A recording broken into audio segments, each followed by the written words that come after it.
Hello, how are you? Sean Ferrick here for Trek Culture, and I am coming at you with a lovely steaming pile of news. Before we go anywhere, thank you very much everyone who likes, shares and subscribes. You know what I'm going to say because I genuinely appreciate you. Yous are all legend. Hit that follow button, follow us on all of the socials, do the thing. Now, I have a little bit of news to you today for our partners at SFX Magazine. I have a little bit of news about interviews with various Star Trek people, but we have to talk about the changeling in the room. Or not, as the case may be. So, a lot of people, having seen the premiere of Star Trek Picard Season 3 last week, also, oh my god, how good was that, pointed out that there was a changeling standing in uniform on the bridge of the Titan. I am here, unfortunately, to dash your dreams. While, yes, I see the logic in that, there is that kind of plasticine-y face, she is in fact not a changeling. She's closer, in fact, to being, we reckon, a Rigelian.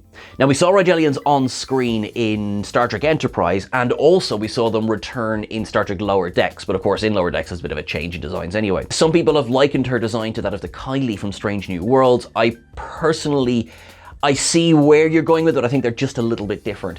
But yes, unfortunately, no, we didn't miss it from the ups and downs Easter eggs. It was just that, no, there's unfortunately not a changeling. I too am longing to see the return of the Founders. DS9 Part 2, anyone? Wait. After all of that, she's not a Rigelian, she's not a Kylie, she's a Nomicam. You remember them, the ones that were specifically invented for Star Trek Picard's third season. Yes, she is a new alien race. Terry Metallos has been tweeting again. It would be so lovely if he was to tweet in advance of us recording videos, but that's on us. And he revealed that makeup artist James McKinnon designed this new type of alien for this episode. Now, McKinnon is Nomicam backwards.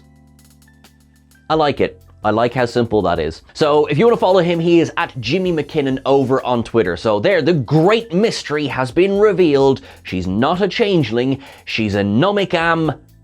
Back to the vid. A scene from episode 2 of Star Trek Picard has been released. It shows Picard and this new character, played by Ed Speleers, and Riker facing off against what we know to be called the Shrike. It don't look good. For example, Picard talks about wanting to open up negotiations with them, only for Ed Speleers to turn around and say, yeah, no, computer, do a scan of that vessel. The computer returns the fact that there is a 100% chance of being destroyed by that vessel, so negotiations not really happening. Speleers' character talks about how they've been hunted over the last while. First, it was by the Fenris Rangers, who we remember from seasons 1 and 2 of Star Trek Picard. Then it was 3 Klingons, and later some Starfleet officers who tried to prime directive them out an airlock. So what is going on with these people who are hunting Dr. Crusher? Hopefully we'll find out in tomorrow's episode. If we don't, well, we'll just wait till the following week then. The season trailer has now dropped. This was released after the first episode of Picard dropped, and this gives us a little bit more in terms of scenes that we haven't seen in the other trailers. There's a little bit more of Speleers' character. We see little just images of everyone. There's a scene of Riker and Troy, who don't seem very happy. Troy says something to akin of like, Jean-Luc clicked his fingers and you put half a galaxy between us. This is assumedly a reference to the fact that in episode 1, Riker says Deanna and Kestra might like time away from him. This seems to be proving him wrong. A lot of the other shots in this trailer we've seen in various contexts throughout, but we do see a scene of, we saw Geordi before, kind of going, oh, lore, and the reveal then of Brent Spiner. Now this one is a little bit different. He goes, God damn it, lore! Can't wait to see how this pans out. Everything else in the trailer pretty much seen before. Worf gives a great speech about how no man nor beast nor anyone should stand in his way, and I'm just like, yeah, I've seen Worf wielding this Kurleth in the trailer. Yeah, I'm good. I'm good. I'm not going to get in the way. SFX Magazine, our lovely, lovely partners, they have dropped an issue today that contains 2 very interesting interviews. We spoke to you before about their interviews with Jonathan Frakes and Gates McFadden. This time, it's Michael Dorn and Michelle Hurd. So definitely, that is available via the link underneath this video. Make sure you pick up a copy of the magazine. Dorn speaks a little bit about, was there ever a fear of typecasting, for example, because he stands as the Trek character and Trek actor with the most appearances. We're up in the high 200s for Michael Dorn.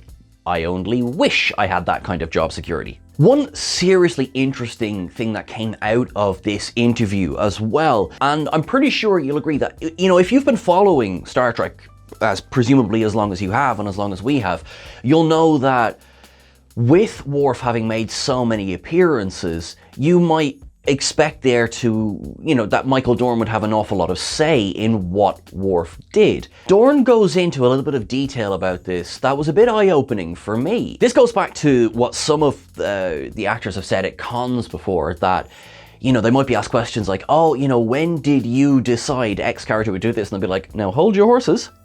Hold your horses. We didn't get an awful lot of say in this. He speaks about the difference, say, of the past versus what's coming up now. Anyone who's been kind of following, basically Michael Dorn has known that he's wanted a Captain Worf show for God knows how long. Is that potentially what we're getting in season 3 of Star Trek Picard? Is the title a misnomer? Is it actually just Star Trek Captain Worf featuring Picard? Probably not. Okay, let's be honest. But is this perhaps setting up something that might, follow on into something else? Because there is a tease in the interview that maybe the events of this season might not be the end of the road for Worf. As a fanboy, I'm delighted, but as a consumer, I'm very intrigued, because this has been built. This is the last season of Star Trek Picard. It is ending and everything. And yet, as we've spoken to you about before, there is the hope that it will continue on past the end of this. In what shape? We don't know. This season is being called cinematic. It is very, it is designed to be seen on as big a screen as you can get, but also to be, enjoyed as you would a movie. People have spoken before about maybe going on and doing a film after this. I would argue that they are making the film now. So I don't know in the short term of what exactly we can expect. I know that Dorn seems to be chomping at the bit to continue on. He made a couple of comparisons between Worf and a couple of he says better than I do, but you'll have to see if what Dorn is saying in this interview pans out. I am so here for this. Don't forget to check out as well the Quentin Tarantino inspiration that led to season 3 depiction of Worf. Michelle Hurd's interview, there is some new stuff in here, but there is also stuff that we've covered ground on before.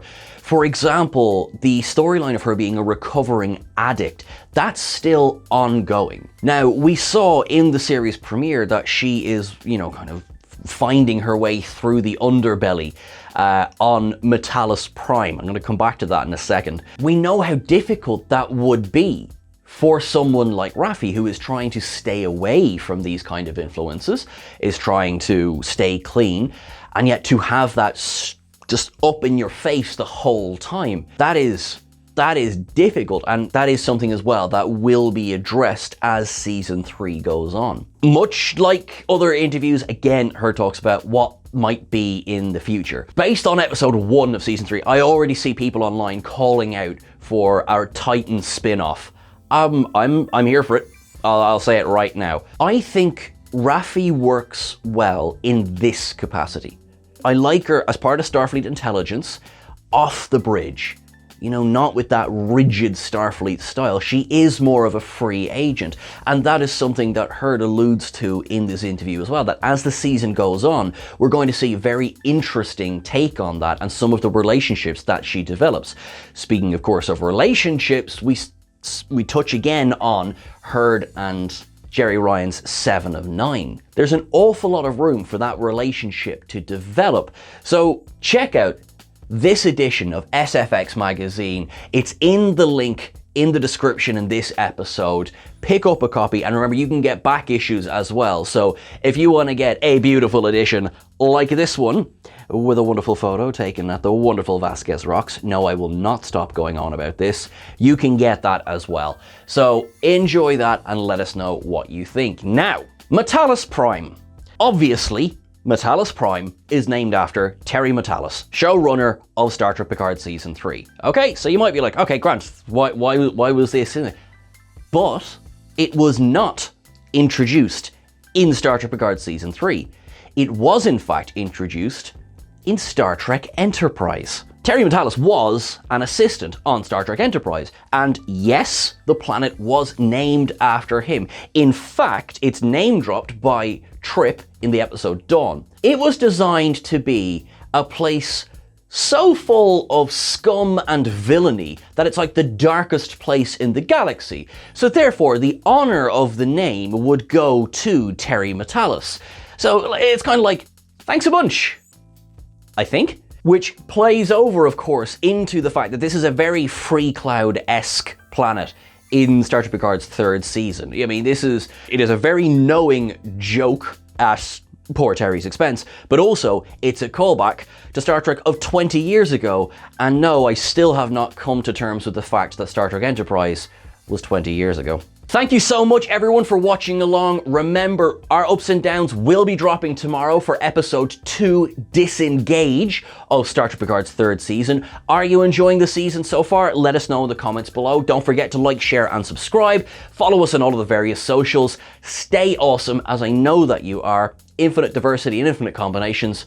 Make sure that you live long and prosper. Thanks very much.